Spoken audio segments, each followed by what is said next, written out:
ESPN and the Professional Bowlers Association present the championship round finals of the Peoria Open.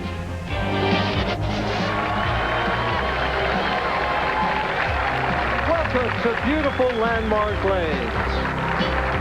Hi everybody, I'm Mike Durbin. Working with me at the beginning of 1996, PBA and ABC Hall of Famer Earl Anthony. Earl, everyone's excited. ESPN for the first time is having the Winter Tour. We're here in Peoria, Illinois. I'm really pumped up. How about you? Well, I'm pumped. The players are pumped, and obviously all these spectators are pumped because this is a special event for ESPN. We get to start the year, and we get to close the year. That's special. Well, that's a good way of putting it. You know, due to ESPN's special program, tonight we're coming on at a very late time. But the next 5 Friday nights will be joining you each and every Friday night. Next week at 7:30 Eastern Time, and the following 4 Fridays at 8 o'clock in the evening. But this week, as we said, we're in Peoria. I always enjoyed coming here. It's a beautiful facility, and you must really like it because you won here several times. Well, it's like coming home. I have a lot of friends in this area, Mike. My wife went to Bradley University, graduated here right here in Peoria.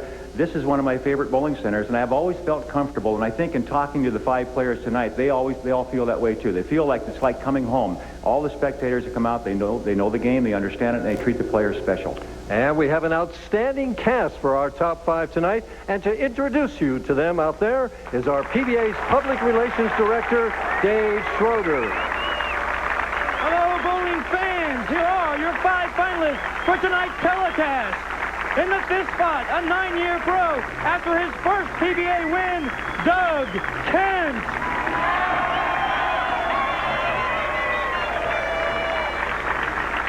Facing him in the opening match is a 5-time champion, looking for his first win since 1992, Marc McDowell. The winner of that match faces the PBA's all-time earnings leader, Pete Weber.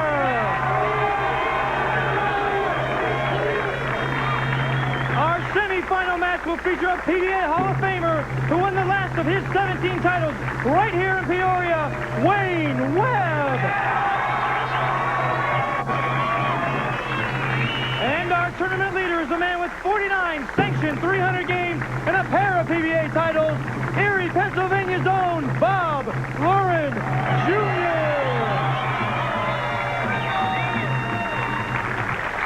And now back to Mike and Earl in the booth. Thank you, Dave. 5 great players. Our bowler on top, Bob Lauren Jr., 49 300 games. He certainly knows how to throw strikes. Yes, he does. And I don't expect big scores today, Mike, but I do expect competitive scores. I think all the matches will be pretty close. Well, you know, the sleeper in this whole thing could be the guy in the number 3 spot, our all-time leading winner on the PBA Tour, money-wise, Pete Weber. Pete Weber has always been the kind of guy everybody else looks over their shoulder to see where he is. He's always been a dominant player and the kind of guy that I think he was kind of feared for a number of years. Not anymore. Not anymore. Now the other players look to Pete as being struggling. And but Pete says he's back. This is the year he's going to be Player of the Year. Well, you know, he hasn't won in the States since 1992. Hasn't made the telecast since 1994. So it'll be an interesting night to see how he does. In our opening match, we have Doug Kent, who's won an ABC Masters, taking on a former PBA Player of the Year, Marc McDowell. They're finishing off with their last practice shots right now. Mark, we're using lanes 37 and 38 here at Landmark Lanes. And as you say, the scores weren't real high all week long. They weren't real high, but again, they were very competitive. The players couldn't seem to make a move. They'd get it going for 2 or 3 games, and then they'd fall back with a 190 or a 180 game, and it kept it close all the way. As a matter of fact, when the match play was over last night, the player in 8th place was only 45 pins off the show. So it was close. So it was close all the way through. You know, as we've been watching them in practice, as we see Doug Kent taking his final practice shot here, there weren't a lot of strikes in practice. Well, you know, even right down to the position round match last night for the tournament lead, it was only an 8-pin difference. If the player in 2nd place, Wayne Webb, had beat Bob Lauren Jr. by 8 pins, he would have been the tournament leader. Instead, he lost, and that was the inevitable difference. Well, Bob Lauren just dominated. This event led 5 out of the 6 rounds. So. But it was close. Always close. And that's what I expect today. Now we're starting. Counts now.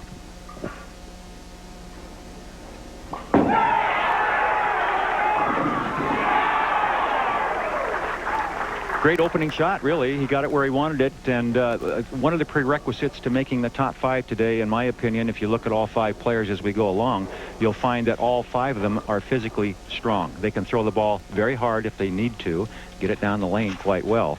Cross lane at the spare, the 7-pin. A lot of speed here. It's a good thing. Yeah, you're right. Marc McDowell up quickly on lane 38. Mark, a little more conventional game, doesn't hook it quite as much. Gets it well out in the lane. The strength of his game and what got him here today was the fact that he can get it out in the lane about 8 feet in the air before it touches down. That's what keeps it on line like that. Now, if he'd have set that down a little earlier, it would have been a 4-6. Instead, it holds the pocket. The key to Mark making the telecast is if you watch, he'll get the ball at least a minimum 4 or 5 feet out on the lane before it touches. Does that make it skid further? Well, what it does, it takes the first 5 feet out of the lane, gets that friction out, so it doesn't let it hook earlier.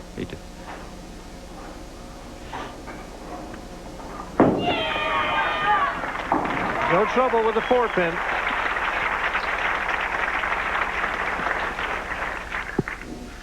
Now, Mark is semi-retired now. He's backed off. Here's a look at his style. It's a very basic style, as you mentioned, Mike. A good swing, but watch the ball.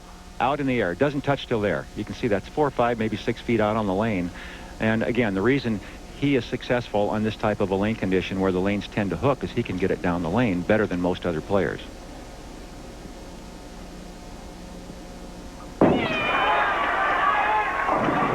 Well, that left lane really flying back, isn't it? Yeah, and that one he hit up on a little bit, and that's why he got that back end. He got a little more back end on that. What I mean by that, the ball went down the lane like he wanted it to, and I believe he was on target. You can see his reaction. He's shaking his head a little bit. But watch this. When he hits up, the ball will go up in the air off his hand. See that? Rather than staying on the plane of the lane, level with it, it came up in the air, and that made it get more back end, which means it hooked high on the head pin. Give him a try. How in the world do you get it that far out of the lane without hitting up on it? Well, it's the point of release. It's a release point, and you use your leg strength to help you get it out in the lane. If you watch a player like he isn't a big guy, but he's very strong physically, especially in his legs. His upper thighs are very strong.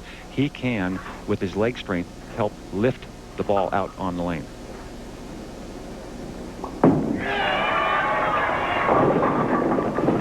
Now, is Doug Kent a similar type player as far as getting it out on the lane like that? Doug normally doesn't play that way. He's using it today because it's to his advantage. He's physically very strong, as you know. He plants at the foul line. If you watch, he'll plant his foot at the foul line, pull the ball through. The ball's very late coming through. Uses his big shoulders, his upper body strength to actually plant the foot and pull the ball, create the ball speed he needs, and loft it.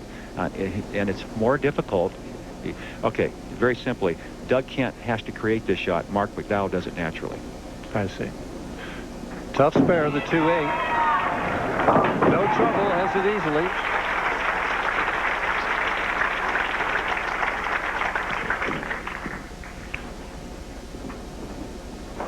Here's a look at the style of Doug Kent from the side here. Watch the important part of his game on this lane condition. As you see, he's got great fundamentals. But when he gets to the foul line, watch his foot will stop there. See where the ball's still up, almost waist high. Pulls it all the way through from there. See, he even turns sideways with his foot. That shows you how hard he's pulling to create the ball speed he needs. Good camera work there, Mike, huh? Mm-hmm. Wow, that left lane. It's really going, that left lane. It's going to give everybody a bunch of trouble tonight, I would think. Yeah, the big 5.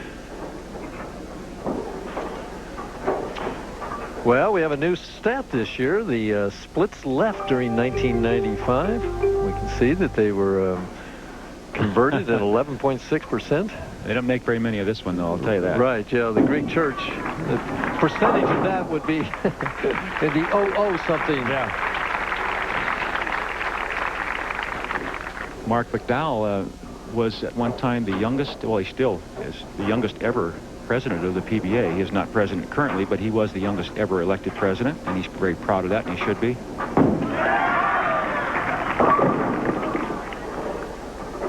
Is there anything these guys can do? Can they move deeper or anything? Well, they have to wait for a transition. The oil's got to move a little bit. That's the only chance they have of keeping the ball high in the pocket area is for the oil to carry down. And 2-pin spares, we can see that they were converted at a much higher rate. Most common. 610 made every single time. Boy, that's not... wow, I just almost ended that right there. Wow.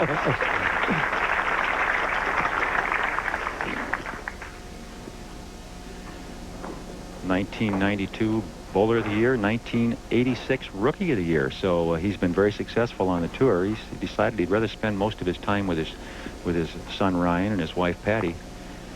So even if he wins today, he's just not going to bowl again until the Tournament of Champions. Now that's not overdoing it, is it? No, that's certainly. Well, not too many strikes so far, Earl. Have we had one yet? No, we're still looking for our first strike between the two players. Now, the best shot we've seen so far was the opening shot from Doug Kent when he hit half pocket and left the 7-pin on what he thought would be a strike. After that, it's been a struggle. At the 4-pin. Spares you can't take for granted either. The lane surface has been dry. The ball tends to hook very sharply, and you've got to be careful. Marc McDowell has completed 4 frames. He's in the lead right now by only 3 pins. A lot of game left yet. Doug Kent can come back, and we'll be back after this. When I took the high endurance challenge from Old Spice, I really thought it was going to be a challenge. I mean, this is a challenge. This is a sure thing. It evaporates less quickly. It also lasts longer. Protects better. Old Spice guarantees it. Now, if you don't think it's the best, you call 1-800-PROVE-IT and they'll buy you a stick of your old deodorant. So if you're looking for a real challenge, go climb a mountain. If you're looking for the best deodorant, try high endurance from Old Spice. Because now you got proof. Guaranteed. Time for a new cobalt blue bench-style front seat cover for your 78 Mercury Zephyr? Try to find that puppy at your everyday auto parts store. Welcome to Pep Boys, one of the biggest parts stores ever, with thousands more parts and accessories for more cars.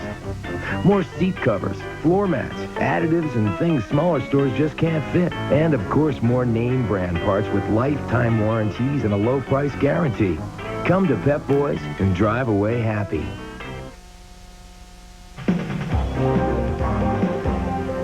The Peoria Open is being brought to you by Old Spice High Endurance Deodorant. For long-lasting odor protection, now you've got proof, not promises. Doug Kent, 4th frame, lane 38, trailing by only 3 pins. Time to get something started. And Doug's sitting down there thinking, I've got to trust the shot more, and that's exactly what he did. He made a great shot there. We're going to take another look at that shot, and what he did was open up the lane, kind of like you were talking about, Mike. Watch him turn the shoulders to the right, throw the ball to the right, give it lots of room, and you saw the tremendous loft. And the ball doesn't pick up the roll until it's 50 feet down, and that's how he kept it in the pocket area. It's still almost rolled out right there at the end. This is the lane, though. This left lane is the one giving both players trouble. Oh,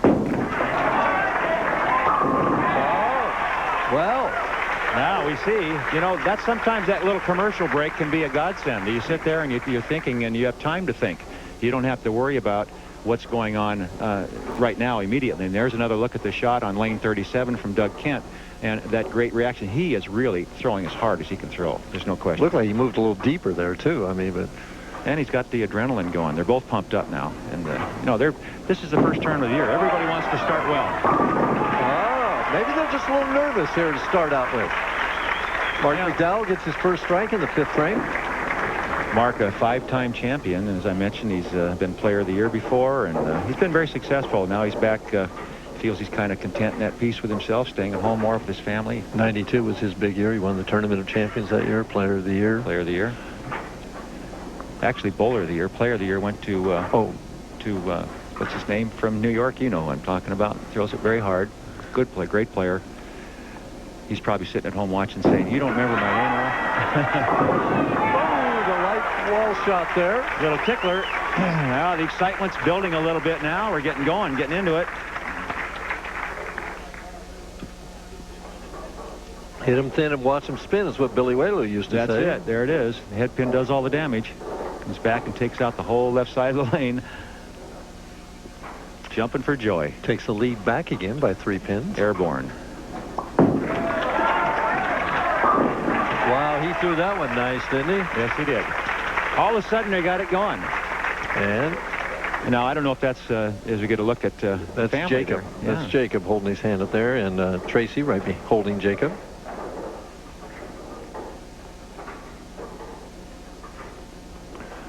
Jacob is just his face is just a young Doug. Is that right? Yes. Well, he's got more hair than Dad, I'll bet. 7th frame. Oh, Doug Kent. 4 in a row. Well, Doug Kent did come back. He's taking a 17-pin lead right now as we see his 4th strike in a row. Still time, though, for Marc McDowell to come back. Stay tuned. So you've chosen to be your own boss. Running your own business means doing what you love, and doing what you do best. Except one thing you don't love one bit: doing the books. Well, now you can say goodbye to your bookkeeping hassles forever, because the makers of Quicken have invented QuickBooks, the #1 selling accounting software that makes it fast and easy to do the things you don't love doing, like paying bills, writing invoices, figuring out what your customers owe, even tracking inventory and doing payroll. QuickBooks makes it all hassle-free. How's this for fast information? A click, and QuickBooks shows you this quarter's income and expenses. And look, a few keystrokes, and QuickBooks does your invoicing for you, and then does the bookkeeping automatically. So you can get back to doing what you do best, growing your business. It's even easy to try QuickBooks. Call now to get a trial version for just $8 through this special limited-time TV offer. That number is 1-800-231-2119. Well, can Marc McDowell answer the challenge? He's up in the 7th frame, trailing by 17.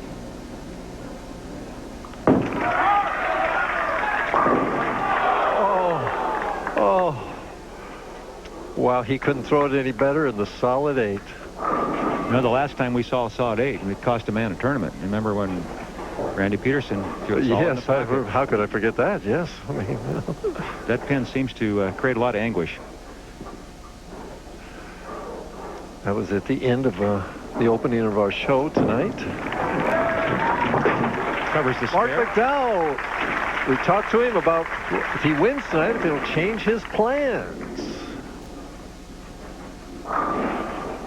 No, it's not. I've made up my mind. I'm very content with my situation now. This is exactly how I wanted things to go. I couldn't be happier with the result this week, and I'm just enjoying my time at home, and it's made me a lot calmer out here bowling. Earl and I were talking earlier. Marc McDowell was Bowler of the Year in 1992, and Player of the Year that year was Dave Ferraro. That's right. You win the prize. You win the prize, Mike. What is it? What is the difference between those two awards, in case you're sitting at home wondering why there's a difference? Well, the bowling writers vote on one award, and that's the Bowler of the Year, and the players themselves, the PBA members, vote on the other, and that's the Player of the Year. So there are 2 awards given out each year, one Bowler of the Year and one Player of the Year, and they split that year. It happened before. It's the same. Most of the time it's the same, but it was such a close race that year that it went one way from the bowling writers and the other way from players. Boy, that solid 8 took all the wind out of his sail, didn't it? Yeah, but it's not over by a long ways. Still a lot of frames to play here. It's coming down to the crucial frames, the 8th, 9th, and 10th, and Doug Kent on 4 in a row definitely would like to get this one and really put the pressure on McDowell. Leading by 21, 8th frame.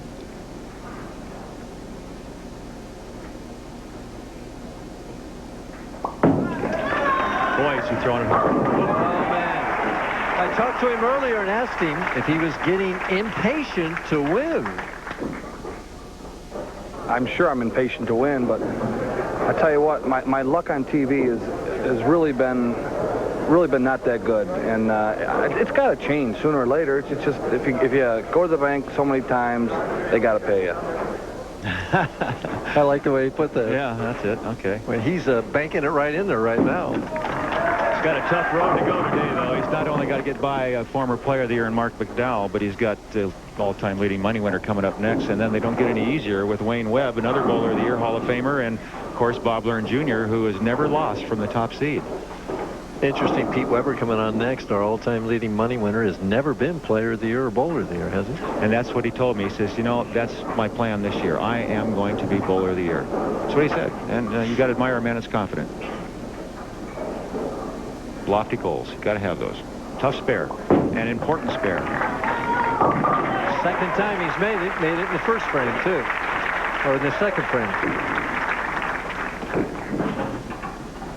Well, McDowell is still a possibility of shooting 210. Doug Kent going at a 219 pace, still in the wood. If he can strike out, Doug Kent would have to mark in the 10th. He needs 3 in a row. Foundation frame right here. Just a little soft with that speed. Yeah, he looked like something bothered him. I don't know what it would have been, but he didn't really go through that shot, and he came back looking around. We'll take another look at the shot. He just kind of gets, as you mentioned, he gets kind of almost quits on this shot, doesn't really get through it firmly, and his reaction, which was a little off camera right now, was to kind of look around. What happened? Well, he has the 4-7, but that's a little consolation. His best he can get now is 198 if he strikes it out, and Doug Kent just has to kind of show up for the 10th frame. Yep, Doug Kent will win this first match, and as we mentioned, waiting in the wings is the guy that's got all the money. When you talk about going to the bank, $1,700,000, huh? That's not a bad little career.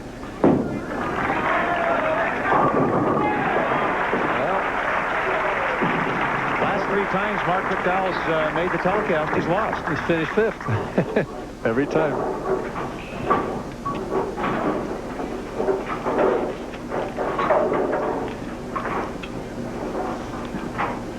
Well, he's bowling for just to make himself feel better right now. He'd like to get a double before this is over.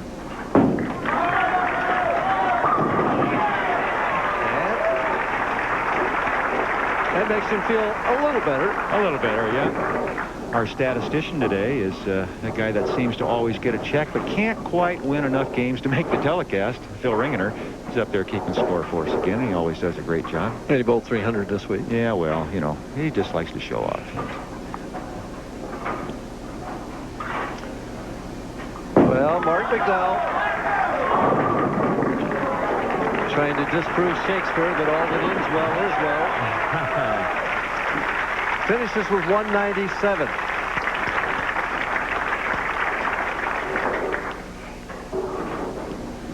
Doug Kent trying to keep the stroke for game number 2.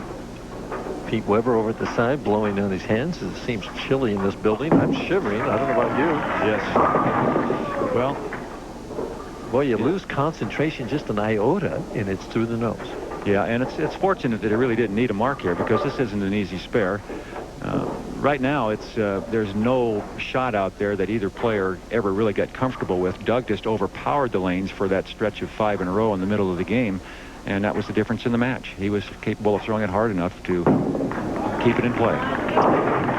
Has the spare. Does he do any experimenting on the fill ball here? Well, I'm sure he will. Wouldn't you? I think I definitely would. I'd get down there and try to find something that I was a little more comfortable with, that I didn't have to put my shoulder out of socket every time I threw the ball. See if he tries a different release, different angle, or what he's doing here. Looks like he went around it more, gave it more room, and it just stayed out there. Well, that's not the answer right there. McDowell shakes his hand. He finishes 5th, takes home $4,000.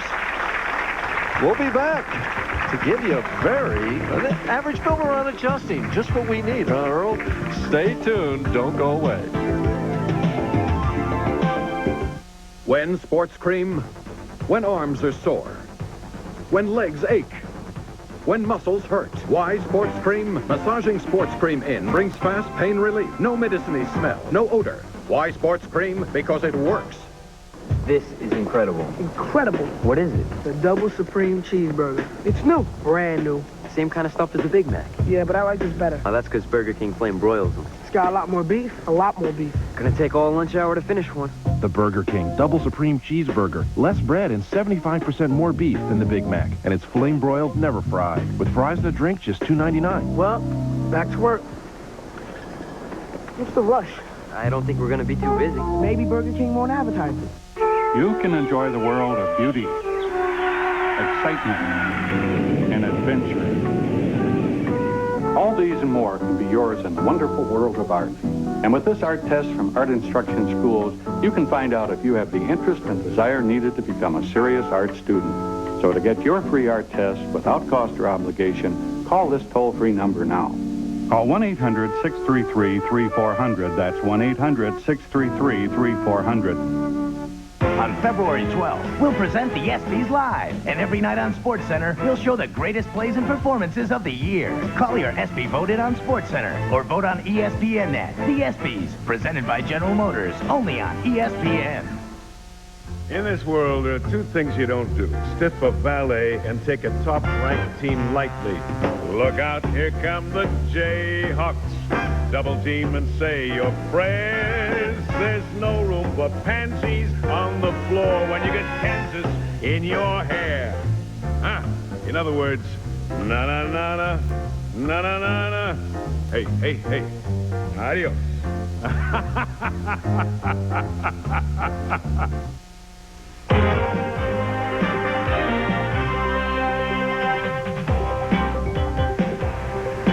For our first average builder of 1996, I thought I'd like to pick up on a theme that we talked quite a bit about last year in 1995, and that is how to adjust, proper adjustments. Because let's face it, making those proper adjustments is what really helps build our average. Now, normally when we adjust, either amateur or professional, we move our feet one way or the other, left or right. We sometimes move our target left or right. We sometimes throw harder or slower, or maybe when all that doesn't work, we go get a different ball. Tonight, I'd like to give you two more adjustments in the war and the battle against those pins to help raise our average and build our average. And that is, let's set up a scenario. Let's suppose I'm taking my normal position on the approach, right around the middle of the approach, and I'm taking a conventional angle to the pocket right over the second arrow, and I throw that ball, and it goes right through the heart of the pins. There it is, right over the second arrow, boom, right over the head pin. Just like that, I leave the 3-6-10. Now, normally, I'd move left to make the adjustment. I might move my feet and my target. Let's say I do. I move my feet one board to the left, and I throw it over the same target, but this time, the ball doesn't make it up to the 1-3 pocket, and I leave the 2-4-5. This happens all the time to professional bowlers and bowlers in leagues. And what flashes through our brain right then and there is no area, tough condition. Well, what can I do now? Well, I could throw a little harder, or I could throw a little slower, get a different ball. Let's try this adjustment. Let's stand in the exact same place we were standing when we left the 3-6-10, but move that target further down the lane. From the second arrow there, about 5 or 6 or 7 feet to the end of that dark board. That's where I'm going to aim. I haven't moved my feet at all. I'm simply going to aim at the end of that dark board. And there's something about moving that target down that helps the ball get through the early part of the lane. We throw the shot. Let's see what happens. Slow motion here. Look at the dart board, right over it, at the end of it, into the 1-3 pocket. Well, it didn't strike. Another solid 10 pin. Some things never change, but the adjustment was proper. I got it into the 1-3 pocket. Now I'm set. I didn't have to do a lot of experimenting, and I just moved that target. This also works the other way around. If I'm not getting that ball up to the 1-3 pocket, I can sometimes move that target closer to me, get the ball into a roll sooner, and make the adjustment into the 1-3 that way. There's two more adjustments to help build your average. Next week, we're going to Austin, Texas. It's February the 2nd for the Columbia 300 Open, 7:30 Eastern Time. ESPN will be there, and so will I with another average builder. And in our opening match, Doug Kent, he made the proper adjustments. He won 212 over Marc McDowell's 197. Our next match, all-time leading money winner Pete Weber, going for title 22 as Doug Kent marches for his first title. We'll be right back. Starlight, star bright. The first star I see tonight.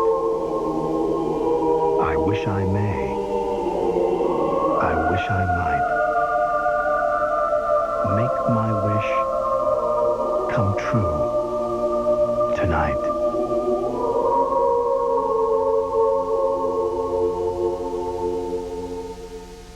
Forget about these antiperspirants forever, because now there's one that keeps you drier. Sure Ultra Dry. It's a better kind of antiperspirant. A soft solid. Just 2 clicks, and it goes on dry to keep you ultra dry. Look, ordinary solids can flake off, but Sure Ultra Dry vanishes in to form an invisible layer of protection that keeps you drier than ever before. See for yourself. Sure Ultra Dry. Goes on dry, keeps you ultra dry. Natural ability can only take you so far.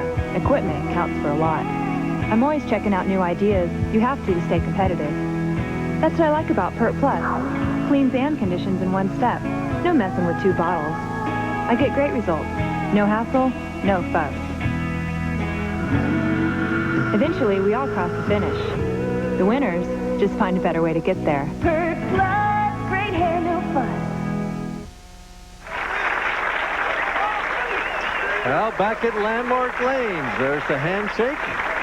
Pete Weber choosing to finish on that left lane. Yeah, and sometimes, you know, as you mentioned, Mike, the player higher in the standings gets his choice of starting lanes. So Pete has decided he'll start on the right and finish on the left.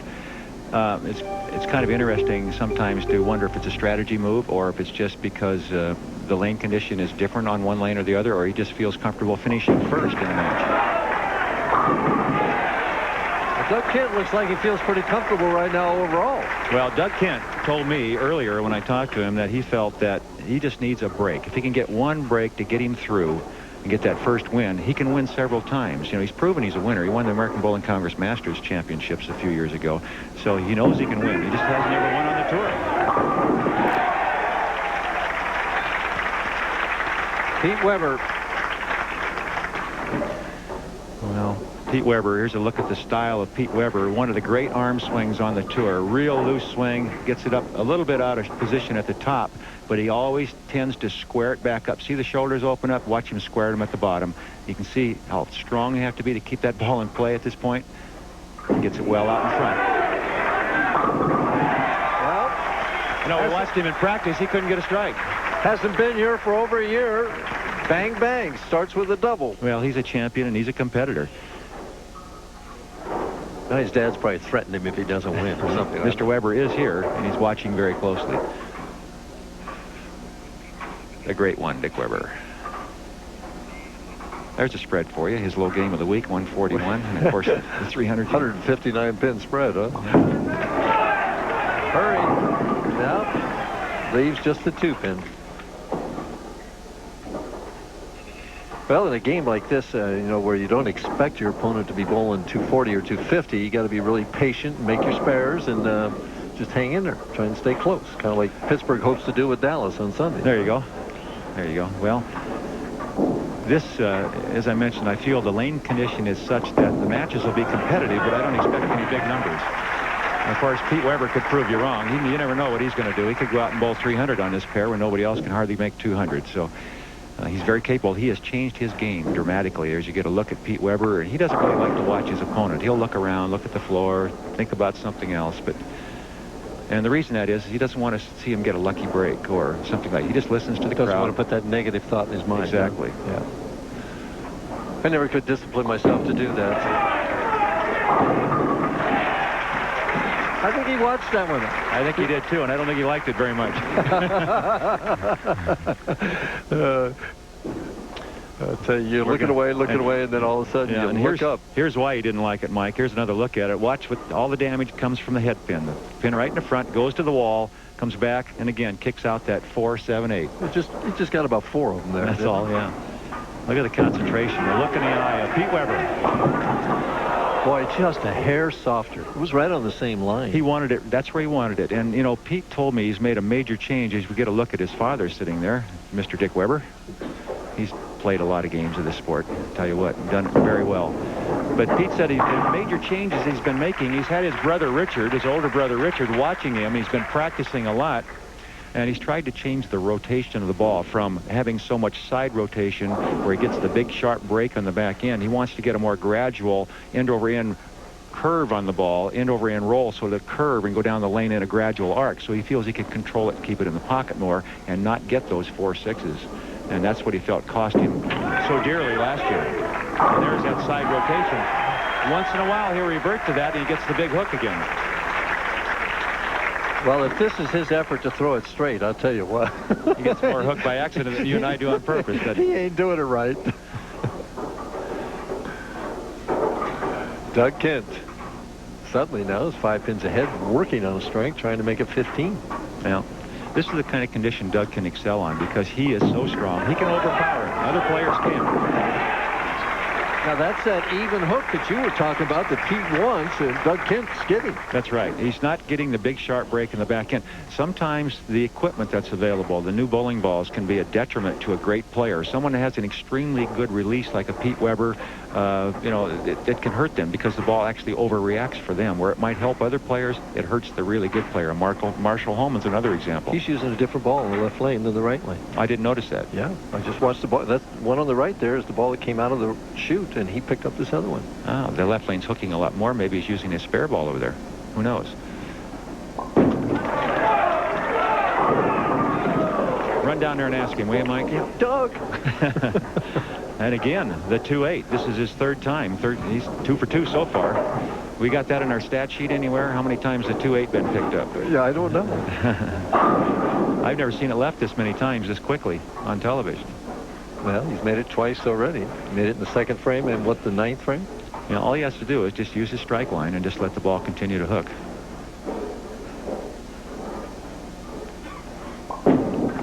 Be careful. That's a chance. We had to open our big mouths, didn't we? Yeah. I'm going to blame that one on you, and I'm going to go tell Doug. Well, that makes it a much closer match. We're down to a 1-pin match, and there's some more spares here. No, it's the same thing. 2-pin spares, okay.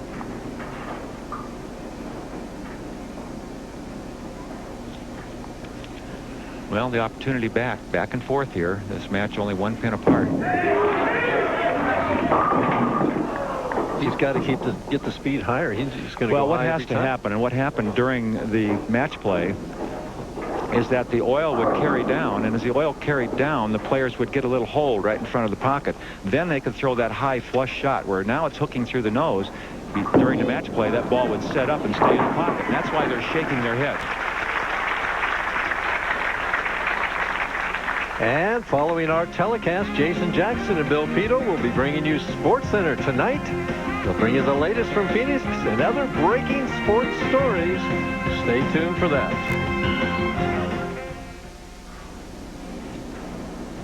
Crossed over on this one last time on the left lane, lane 37.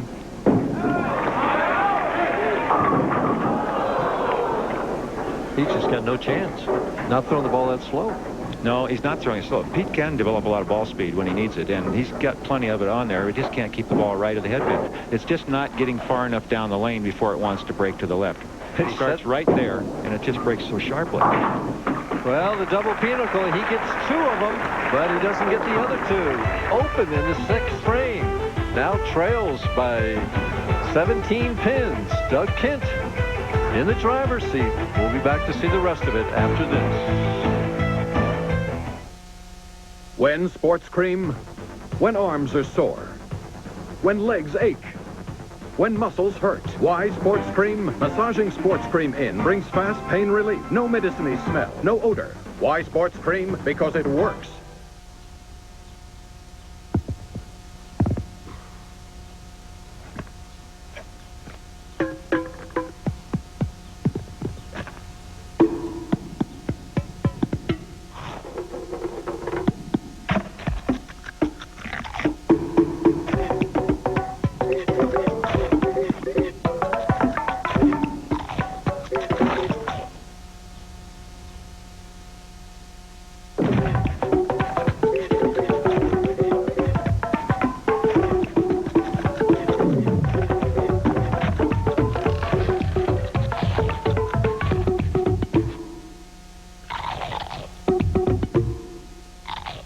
Agassi and Mary Pierce are the defending champs. They're back in Melbourne. Mary found out defending the title is never easy. The 1996 Ford Australian Open. It's the men's finals live Saturday at 10 p.m. Eastern on ESPN. So what does it do to Doug emotionally here now? He's just opened, but he's watched his opponent open right back to him. He's got to be very confident right now. I know I would feel very confident because I'm hitting the pocket. If I'm Doug Kent, I'm the only guy getting the ball in the pocket. Now he hits the nose right after I said that. But he's been the only player that's been consistently in the pocket area. Everybody else has had the ball going continually high. It's trouble. These spares aren't too easy out there. Well, on a hooking lane, this is not that hard a spare. It's a tough spare on almost any condition, but when they're hooking, at least you know you can get enough on it to get the back end, get the 9-pin with the ball. What you have to do, fit the ball between the 3 and the 6, and let the ball do the work on the 9.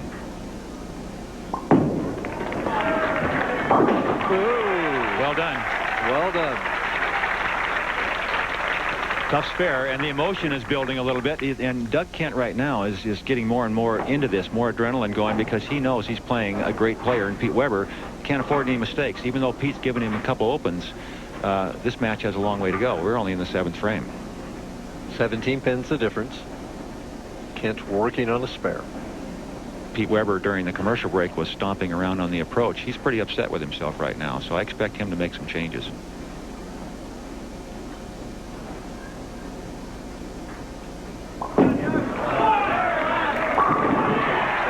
Line drive, 100 miles an hour. It's interesting what he's doing with his wrist. You know, he's not hitting up on the ball. He's just kind of flopping the wrist out there, which is a kill shot, and that's what's getting it down the lane for him. That's hard to control. That takes a lot of talent.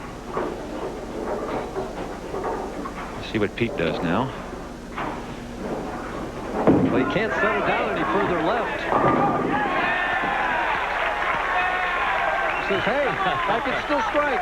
I like that reaction. Yeah. If one thing Pete doesn't lack, it's confidence. He's a great competitor, a fierce competitor, and he loves competition, and he's always confident. Never gives up, always looking for another way to find a way to strike. 17 pins, the difference. He can cut it to 7.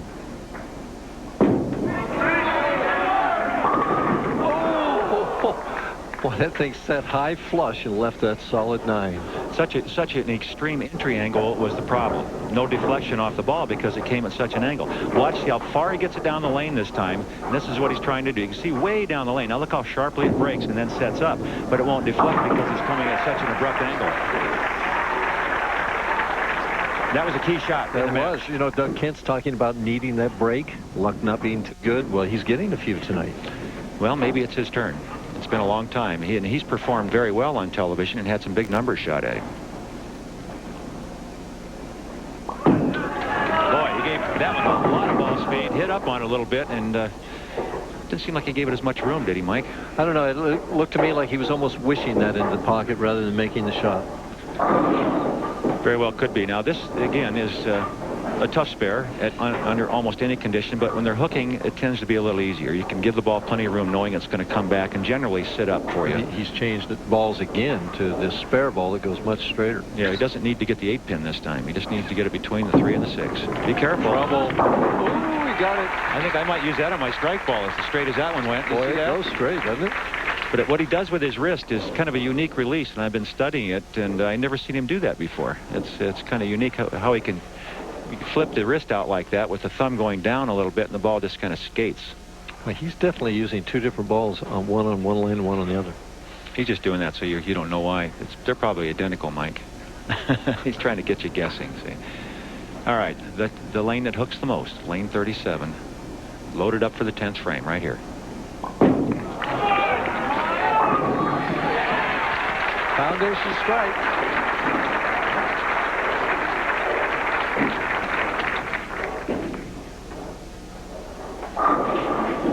$17 pins the difference. Weber's got to do it now if he's going to do it. Well, he needs at least 2 strikes to make Doug Kent do anything in the 10th.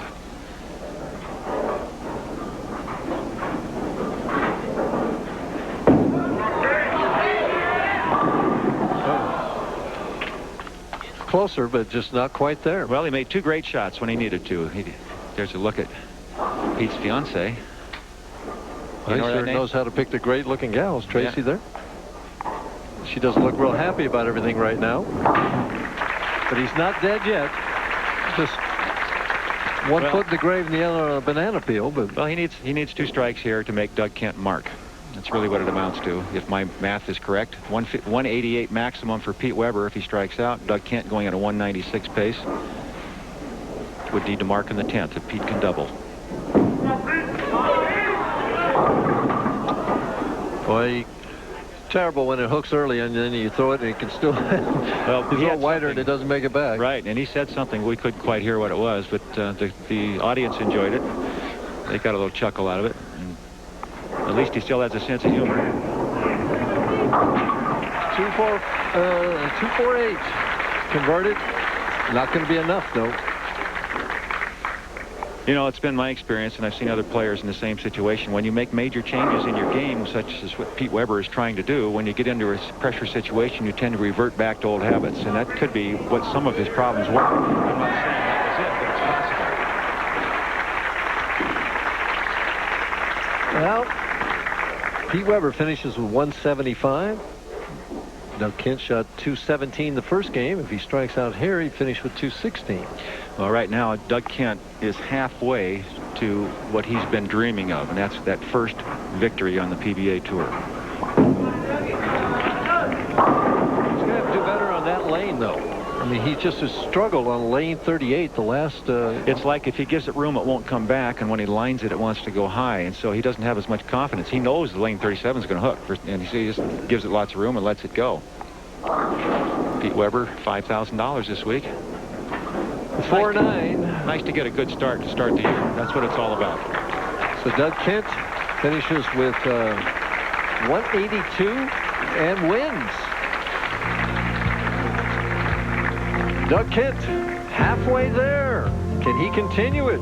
Win 2 more games and his first PBA title. We'll be back and talk about the top 24 after this. Sprint Sense International gives you great rates to countries all over the world. What more could you want? How about some cash? Cash would be good. Yes, some cash back. Good point. Presenting Sprint Sense International with something new, cash back. Call now for these simply great rates on calls to countries all around the world. Plus, get rewarded with 10% cash back for every dollar you spend. For me, that would be at least $100 a year. So call now for just 50 cents a minute to these countries in Europe, 65 cents to these countries in Asia, 70 cents to Japan, and now 10 cents a minute to Canada on weekends. Call now and we'll even switch you for free. What about domestic calls? You'll get cash back on domestic calls, too. And with Sprint Sense International, you'll get a great 10 cents a minute rate on every state-to-state call. So call now. Cash back would be great. Good idea. Cash back. It's one phrase that's understood around the world. Get simply great rates now and 10% cash back. Call now. 1-800-227-2398. With me tonight is the Vice President and General Manager of Landmark Recreation Center, Doug Holmes. Doug, welcome to ESPN. Well, welcome to Peoria, Mike. Well, I always like being in Peoria, Doug. This is your first opportunity to host an inaugural event on the start of a tour this year in 1996. I was just curious to your reaction of being accorded that privilege. Well, we love it. First of all, it started a day early, and the TV finals are on Friday night, of course, where they were used to be on Saturday. And we feel that the Friday night is a better draw on the fact it's like a night out on the town. So it's great. I like being the first on the tour. I think the players, they were ready to go. They were biting at the chomp to get out there and start bowling. Has it been a successful tournament this year? Yes, it has. Pro-Am was good and everything? Yep. Perfect. One last question. 17 years PBA's been coming to Peoria. Will they be here in 1997? Yes, they will. Very good. You heard it right here. Doug Holmes, the guy in charge, says the PBA will be back in Peoria in 1997. Thanks very much for being with us. Thank you, Mike. We always enjoy Peoria. And some of our other finishers. In 6th place, the great Walter A. Williams Jr. just missed, and Curtis Oldham, a consistent player on the tour for 15 years. Mark Williams, he led the tour in match play appearances last year, followed by Ted Hannes, who jumped 8 places in the last 8 games.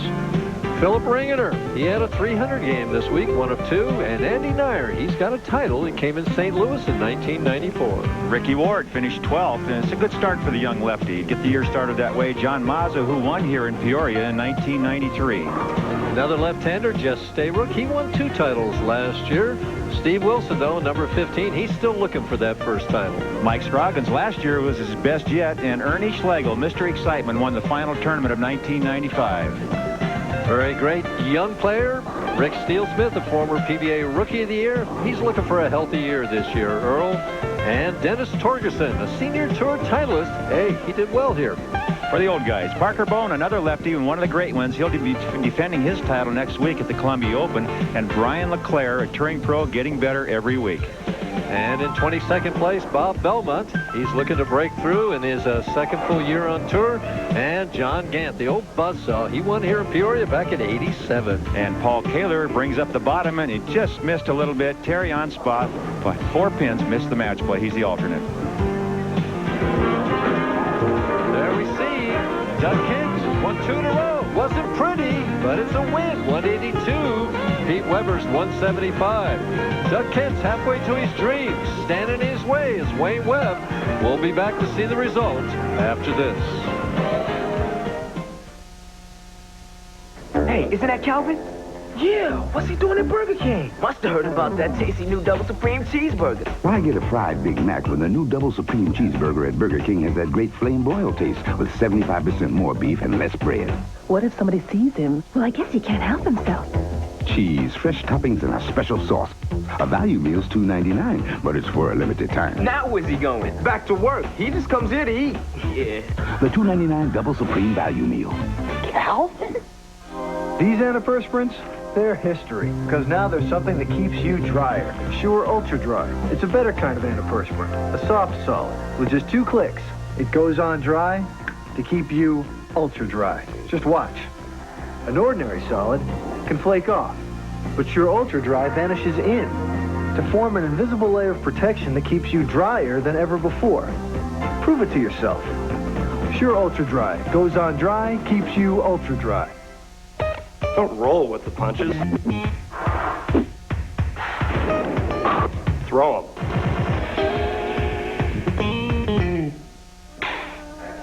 It's not whether you win or lose. It's whether you win. 11 strikes down. 10 pins up. 1 ball to go. Still searching for the perfect cold medicine? Alka-Seltzer Plus wears off after only 4 hours.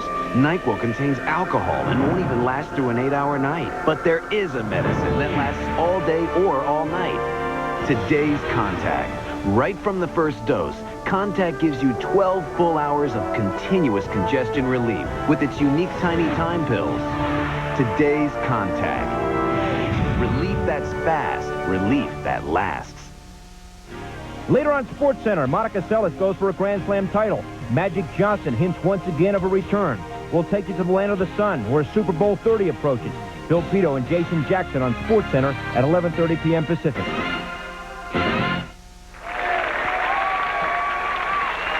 Semifinal match coming up.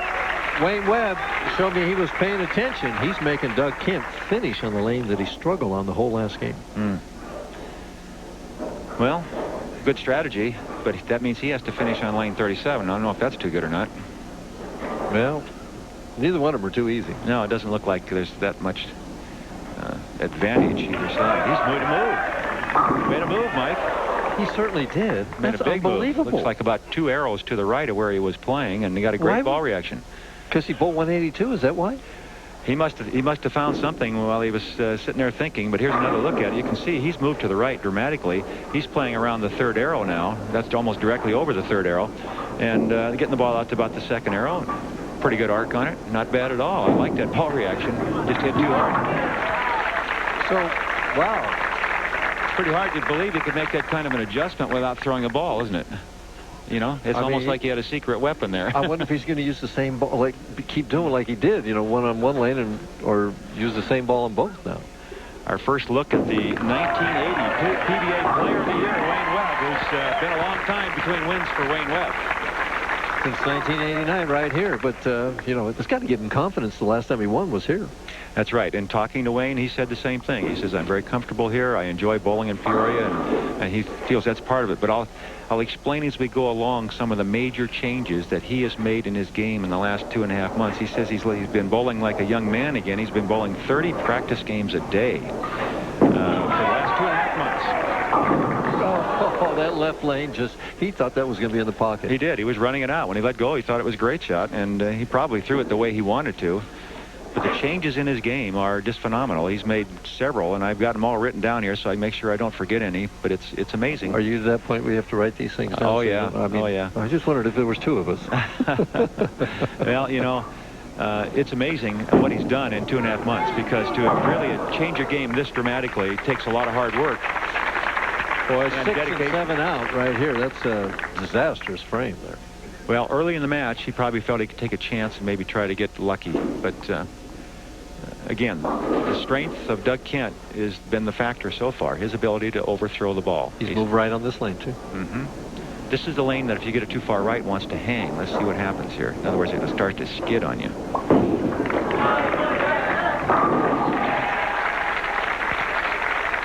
What a great shot that was. Amazing. This is the last game, the 9th frame on the left lane. We can see, you know, it's almost in the left gutter where he's sending it down left of the 4th arrow at the arrows. Mm-hmm. He's using the same ball now on both lanes. Now, this is current. This is current. This is 3rd arrow now. That's 2 arrows difference. There's the first one. That's 9th frame last game. And there's current. That's 2 arrows. That's 10 board difference.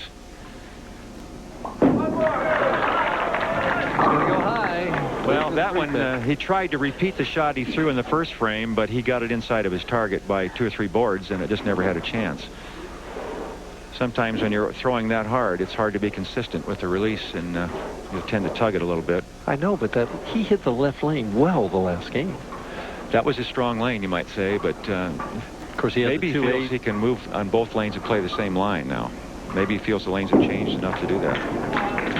Well, it doesn't appear, just watching Webb's first 2 shots. All right, some of the things Wayne Webb has done to change his game. He went from 5 steps to 6 steps. He's standing upright and holding the ball at waist high rather than holding it down by his knees. If you watch Wayne Webb in the past, he's taking 6 steps, as I mentioned, and that little timing step right there is something new also.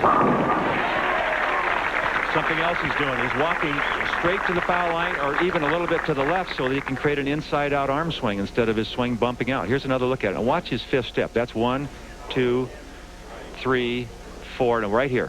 See that little short step and then the long slide? That's a timing step. That's to get him in position to go into the slide and really get the ball was a through. Quick little one there, wasn't it? Mm-hmm.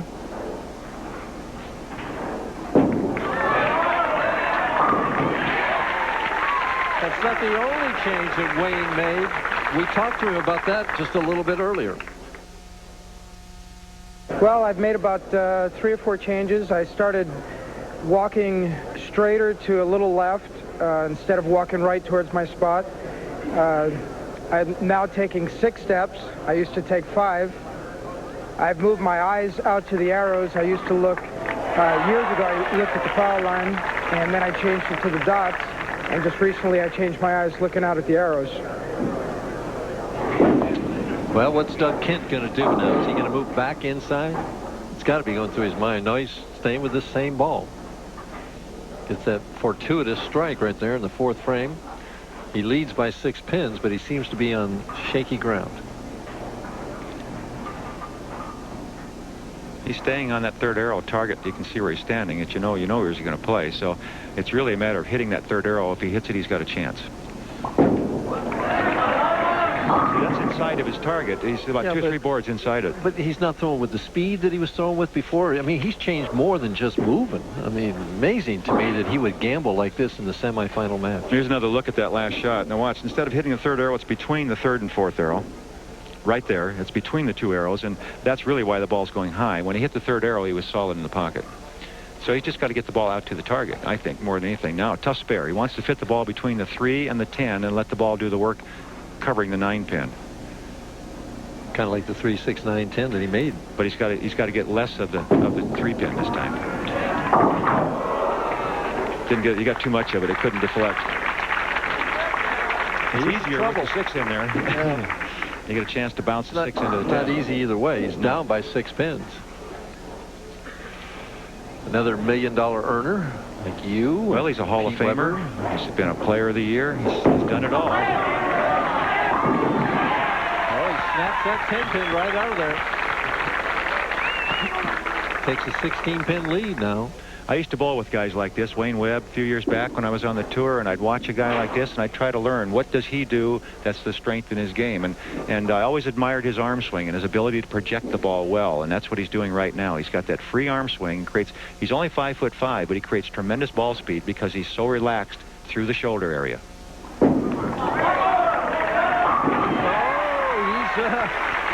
Into it. About a 35-inch vertical leap there. Well, he leads by 26 pins. Doug Kent is in trouble. We'll be back with the rest of this match right after this. Why are rebel forces in Peru fighting against the current government? 2 words. Argentina. When life calls for deeper answers, enter CompuServe, the online service with deeper content. Call for free software. When sports cream, when arms are sore, when legs ache, when muscles hurt. Why sports cream? Massaging sports cream in brings fast pain relief. No medicine-y smell, no odor. Why sports cream? Because it works. Hi, Daddy. We've always been an Ivory family. We know we can trust it. Coming in? No. Come on. No. How about your own Ivory? Ivory cleans gently. It's gentle enough for even a baby's delicate skin. But grown-up skin needs to be baby too. So we all use Ivory. It's pure. It cleans without extra ingredients that can irritate skin. It's the one I trust to keep my family's skin looking and feeling healthy. For healthy skin, the look is pure Ivory. Doug Kent, 6th frame, moving back. No, he was going to move inside. Now he moved back to the right. He's kind of... Well, he's got to get something going here, Mike. He's running out of frames with Wayne Webb on a 4-bagger. Doug Kent down by 26 pins.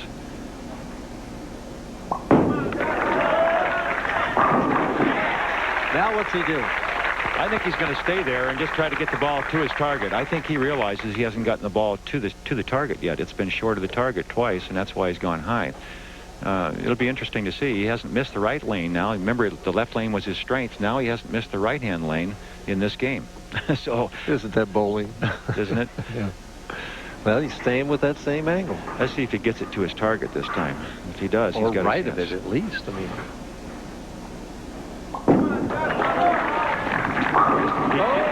he didn't get it to his target, but he projected it better. He got it more to the right, like you said, Mike, and it was a great shot.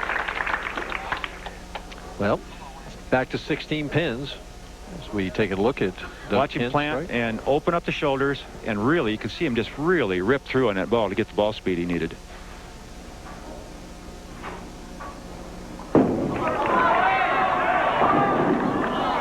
Just a hair softer.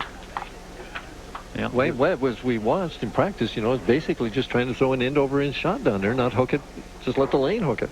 Well, Wayne is always, and again, going back to when I bowled against him many times back in the late 70s, early 80s, Wayne Webb has always been his best when he can go down the boards, not crossing boards. He wants to go with the boards. In other words, down and in is his best shot.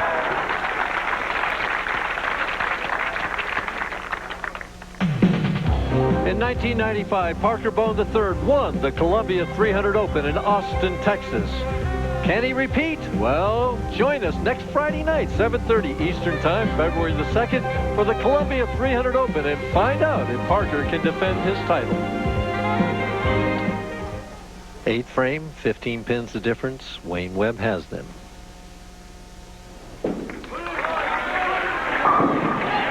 he's figured that lane out. Yes, he has. Well, he's getting more and more comfortable with that release. It's pretty obvious. And his throwing is so firm. And he's getting it down there in a hurry. Like I said before, and I truly feel that the reason these 5 guys that you're seeing on the telecast today are there is because they have the ability to get the ball down the lane with a lot of ball speed. Big shot right here. 15 pins can cut it to 5.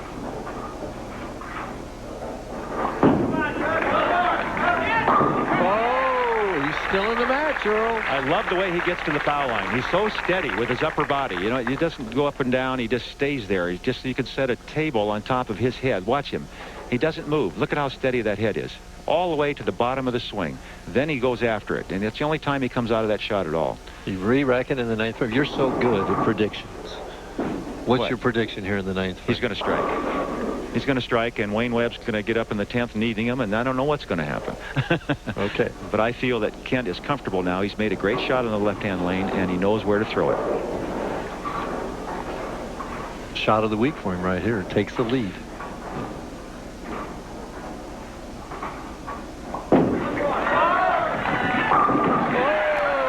Are you ever wrong? Most of the time, but I guessed right that time. We've got a match here. This is the best one we've had tonight, and two great players coming down to the wire. Wayne Webb. Deep breath. Trailing by 5. For the lead. He blew it when he let go. What a great shot. Fundamentally, really sound. He's worked on his game. He's spent all that time, and it's paying off for him. Boy, we see him coming from 67th place after the first round all the way to the lead after 5 rounds and qualifying second. Leads by 5 pins right now.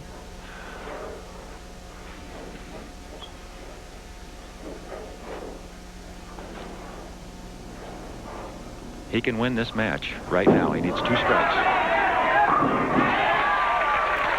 Can't throw it any better than that. Well, this is the shot of the day for Doug Kent. Wayne Webb's going to be throwing the ball, but Doug Kent is the guy that's thinking the most right now that here goes my another chance maybe for that first win on the tour. He just wants a chance. That's all he wants. He's just thinking, Wayne Webb, leave me a 4-pin or a 10-pin. Wayne Webb's his strike. Yep, a strike he wins.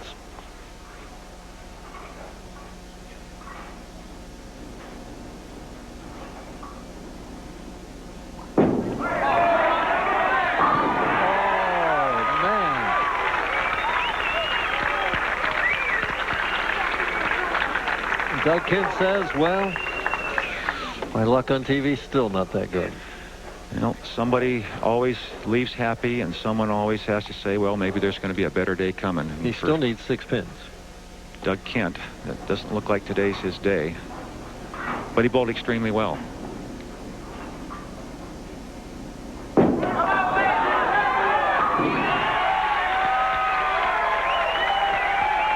Quite a performance. That's the Wayne Webb I remember. I'll tell you that. That's how he used to bowl every time he put his shoes on. He was great. That's 10 strikes. 9 out of the last 10 starts were strikes.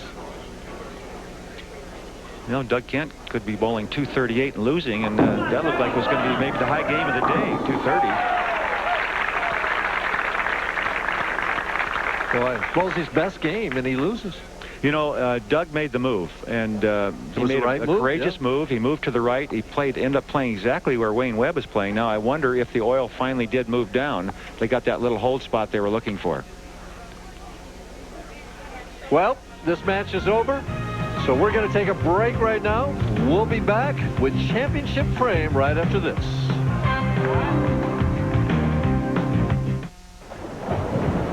I'm in the mood for something special. Burgers and fries? Nah, better than that. Spaghetti and meatballs? No, think bigger than that. Surf and turf. Surf and turf. That's exactly what I was thinking. Yeah, that works for me. Sounds like that. It's back. And bigger and hotter than ever. It's Beauty. And the Beast. It's wet. And wild. It's supermodels and superstars. It's Surf and Turf from Sports Illustrated, the unbelievable video package that will have you jumping for joy. And it's free with your paid subscription to SI. Isn't it fun? Get things rocking with Total Impact, SI's newest NFL video, hosted by Steve Young and Burton Hanks. It's an over-the-top look at the toughest game in town. Rock and roll, baby, rock and roll! Get your hands on NFL Total Impact and get into the game on a whole new level. It's right there for the taking. Then, let SI take you to paradise with our exclusive, exotic new video, The Making of the Swimsuit Issue 96. Go behind the scenes with the most beautiful women in the world. Call now, and this incredible video package is yours free when you order 54 issues of Sports Illustrated, including the college and pro football spectaculars for only $1.47 an issue. Save over 50% off the cover price. Use your credit card for quicker delivery. Okay. game. Don't miss out on a video package like you've never seen before with NFL Total Impact and the making of the swimsuit issue 96. It's Surf and Turf from SI. From the bench to the beach, there's nothing in the world like Sports Illustrated. Get into it.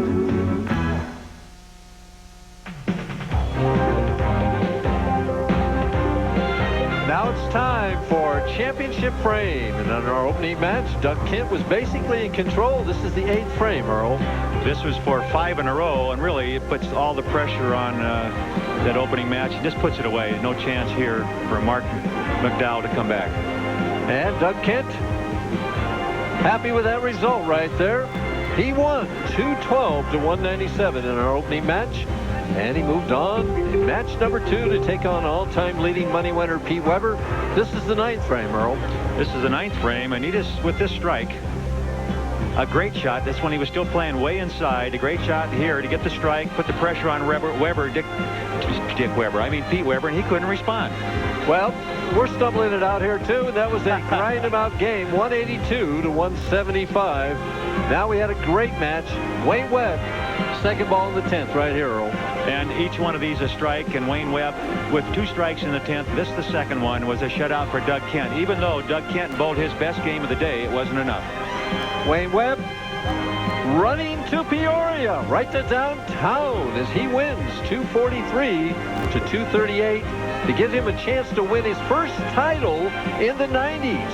Bob Learn, though, has never lost from the top spot. We'll see the result after this. Jesse, you're next. I'm all yours. Save it for the stage, Romeo. Carol always gives it to me straight.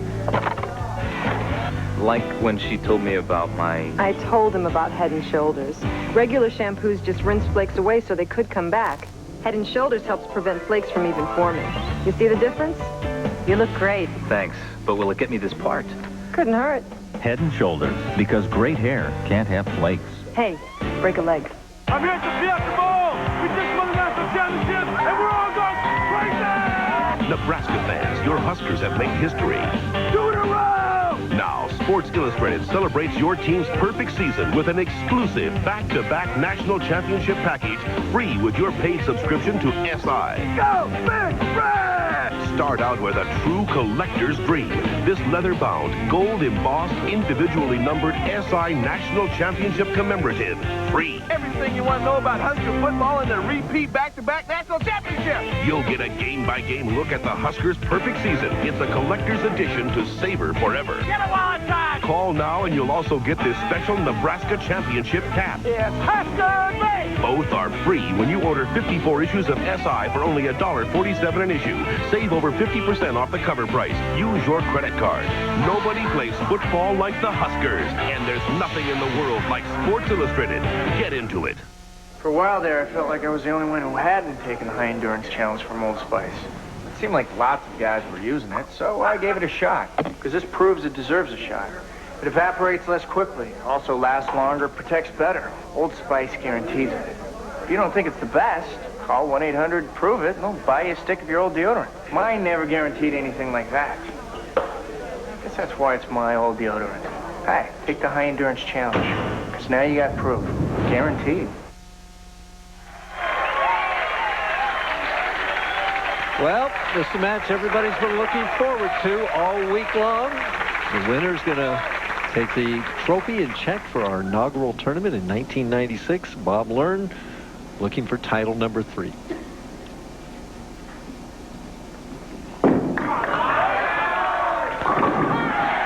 Great way to start. That is. That's just about as hard as he can throw a bowling ball right there. And another player that likes to plant the foot, pull it through, and get as much on it as he can.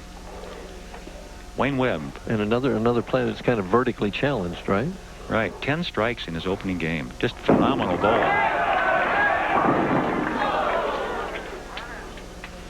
Interesting how you relax just a hair, and the speed is not quite the same, and you leave that 4-pin. Well, fortunate that the ball isn't cutting through and leaving 4 nines, which, you know, that high hit with these new bowling balls, these resin reactives, chances are it could cut through. Well, we see here the most common spare miss of all pins of a single pin spare is the 4-pin. Is that because the oil in the middle of the lane so many times? Well, I would think so. I'm sure you would feel that way, don't you? Well, I don't know. I never missed a 4-pin. Well, it's because you never left. You always carried them. Yeah, I had to trip them. I had to do that to average 180.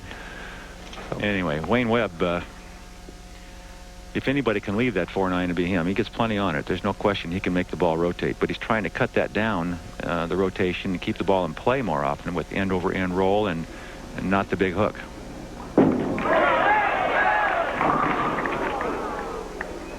Well, he's got to get his act back together, right?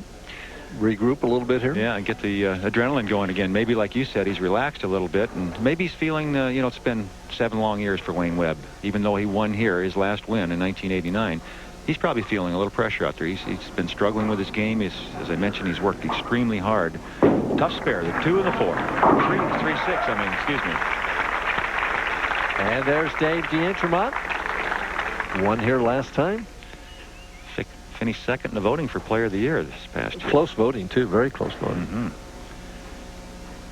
Bob Learn wants to get off to a quick, early start. Well, he knows Wayne Webb's capable of the big game, and he's given it everything he has, ball speed-wise. I'll tell you what, he almost went with that one.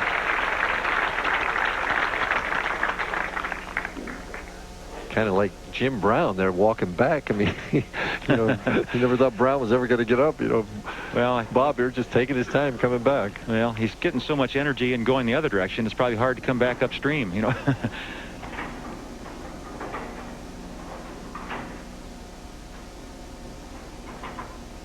A lot of time. Oh, you talked about the 4-9? Well, I felt it had to come. And there's his wife, Stacy. She says, no, not now. I just felt it had to come. Is the only reason I was mentioning it, Mike, and it's because the balls are coming in so high. Is he going to go for it? He's got to go for it. It's early in the match. He's got to take a shot at it. Slide the 4 into the 9. Just shoot the 7-pin spot. Was never made on TV last year, and so far in '96 is not made yet either. Well, that's the kind of break that makes a champion out of somebody, and Wayne Webb got that break. 3 great shots from Bob Learn Jr. to start the match. 2 strikes, and then the pocket split to 4-9. Wayne Webb still searching for the pocket. Well, he left the 4-pin here last time.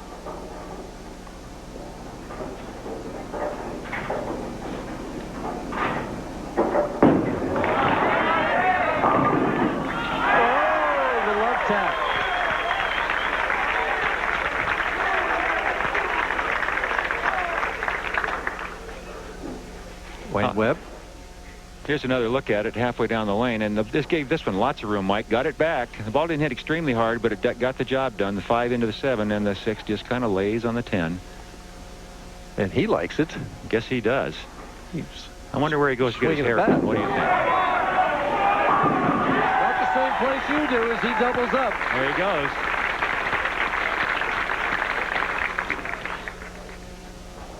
Well, maybe he's decided he's like Samson. There you go. That's his strength, you think? That's very possible. Right. 12 pins of difference. Learn. 4th frame.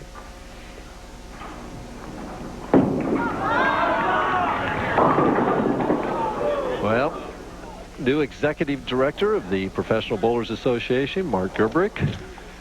Probably getting a little sage advice from Dick Weber sitting there on his left. Did you notice that? Well, fatherly advice maybe, or... Well, I think Weber was, he's a Midwest Regional Director, right? Well, he's also one of the founding players, one of the charter members of the PBA.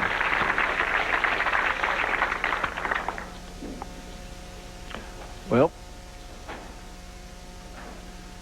Bob Learn on lane 37 has to try and get it back in the pocket so he can get striking to catch up.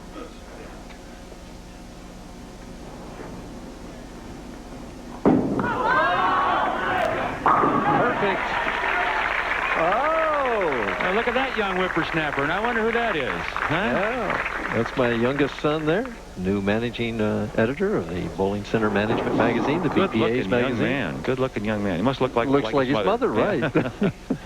You got it. Okay, Wayne Webb back in control. Chance to expand his lead. Ooh, that's that little balk he makes because sometimes he doesn't feel comfortable. Remember, he's made that 6 steps instead of 5 now. Kind of like Barry Asher. Doesn't matter how many steps he strikes. It's great. And players are allowed 2 re-racks in each game on a televised portion of a tournament. And Wayne Webb, I believe, has used both of his, Mike. Well, you know, I always figured I'd use them when I had a string going. If I wanted to keep that string going, I mean, you know, I'd use them up then, and if I kept the string going, the right re-racks were not left in the bag, so to speak, as he leaves the 2-8. We've seen that before. That's the 4th one we've seen tonight. Something bothered Wayne there. He came back, and I don't know what it was, something in the audience. It could be any little thing. When the players are on the approach, it's deathly quiet in the bowling center. You can hear a pin drop, and then any sound at all can interrupt your concentration. At the 2-8. Perfect. But Bob Learn has a chance to get back in this match if he can strike a couple of times. Down 20 pins right now. Bob plans to bowl a full schedule this year. I mean, he's going to bowl every event possible. The only one he's planning to skip is, I think, one in Tucson or something later on. Oh, pretty shot there. He's amazing, I tell you. For a little guy, he sure can get the ball speed and the rotation on it. He just gives it everything he's got. I don't know how he gets out of bed in the morning. It's amazing. Well, it's youth. He's only, what, 33? 32, 33, yeah. Just a baby. This to even the match, the 7th frame.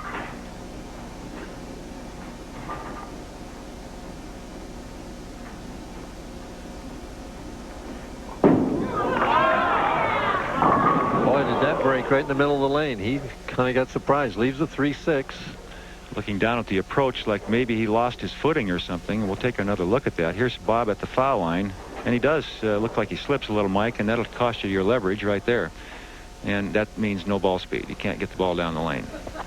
Tough spare on these conditions especially. Switches to this other ball that goes straighter. Fires right at it. No trouble.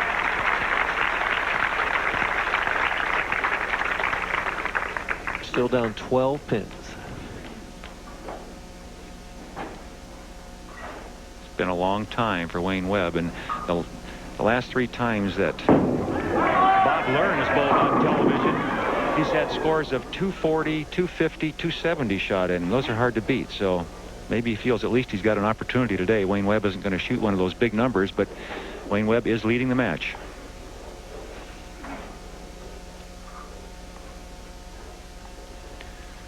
Just moved into a new house too, Bob Learn Jr. did, and so needs to make a little money to pay for it. Yeah, that's we know the name of that tune, don't we? There's that 4-pin converted. 11 pins the difference. 3 frames to go. It's going to come down to the guy that can perform like it always does on the PBA Tour. The one that can perform in the clutch. It always seems to, doesn't it, Mike? And it sometimes the choice of lanes now could be very important. Here, Wayne Webb will finish on the left lane in the 10th frame. That didn't give him any trouble last game. Didn't give him any trouble, but the right lane has seemed to give everybody more trouble than the left now. So maybe that puts Bob Learn at a disadvantage there. He just sails it out the window. Never had a chance. And that's at 6 steps. Maybe he got a little mixed up. I think you're right. I think he just got out of sync there. Here's another look at it, and there's that timing step where he pushes real hard into the foul line, and the ball just went out to the right and never had a chance. He lost that one. He's got to make this to maintain the lead. But now it's under 10 pins, even if he makes it. I think he'll make it. He's just got to cross over the head pin, get the left side of the head pin with the ball. Oh, he didn't go for it. He got lucky. Oh, my. Oh, there's a break. Big break there.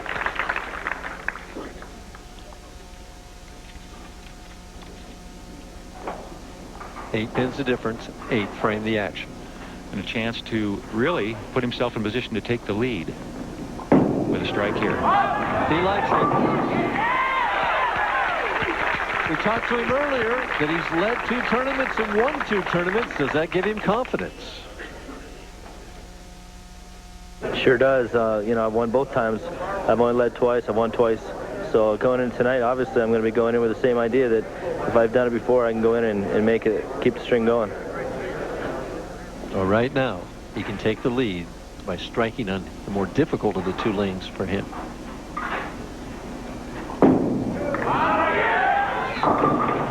Same thing, the 3-6.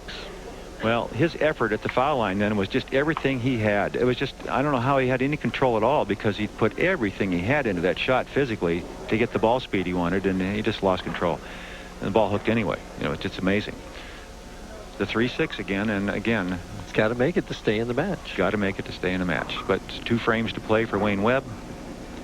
Who knows what's going to happen? Well, it's a grind-em-out finish right here. Webb's fate is in his own hands.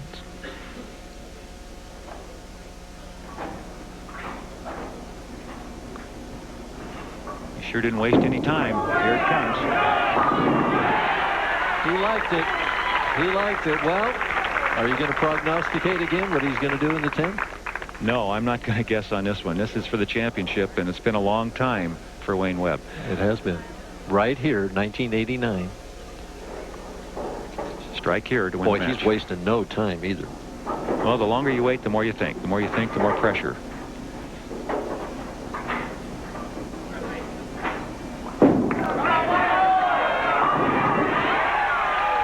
Can't throw it much better than that. He had the solid 7, and it went down. And Bob Learn, of course, is thinking, what do I have to do to win? Another look at it.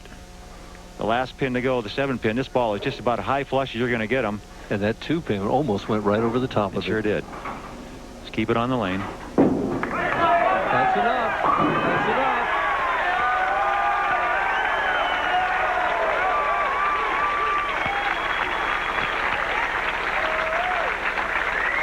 enough. Wayne Webb is your winner here in Peoria, Illinois. The first stop of the 1996 tour. We'll be back to talk to him right after this. Sprint Sense International gives you great rates to countries all over the world. What more could you want? How about some cash? Cash would be good. Yes, some cash back. Good point. Presenting Sprint Sense International with something new, cash back. Call now for these simply great rates on calls to countries all around the world. Plus, get rewarded with 10% cash back for every dollar you spend. For me, that would be at least $100 a year. So call now for just 50 cents a minute to these countries in Europe, 65 cents to these countries in Asia, 70 cents to Japan, and now 10 cents a minute to Canada on weekends. Call now and we'll even switch you for free. What about domestic calls? You'll get cash back on domestic calls, too. And with Sprint Sense International, you'll get a great 10 cents a minute rate on every state-to-state call. So call now. Cash back would be great. Good idea. Cash back. It's one phrase that's understood around the world. Get simply great rates now and 10% cash back. Call now. 1-800-227-2398.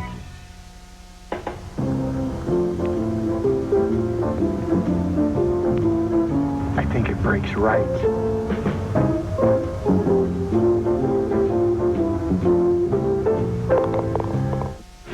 Later on SportsCenter, Monica Seles goes for a Grand Slam title. Magic Johnson hints once again of a return. We'll take you to the land of the sun, where Super Bowl 30 approaches. Bill Pito and Jason Jackson on SportsCenter at 11:30 p.m. Pacific.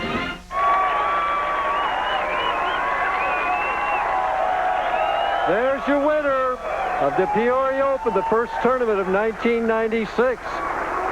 Ohio must be the magic for you, although you're in Illinois. Well, you know, it is the Magic City, and those guys down there, they'll be having fun tonight. There must be something special about Peoria, Illinois. Your last win here, now again. Well, I didn't want to have to change my stats. When Johnny used to get on the mic, he always went, and Wayne Webb, his last win, Peoria, so we didn't want to change that. Well, you're so considerate.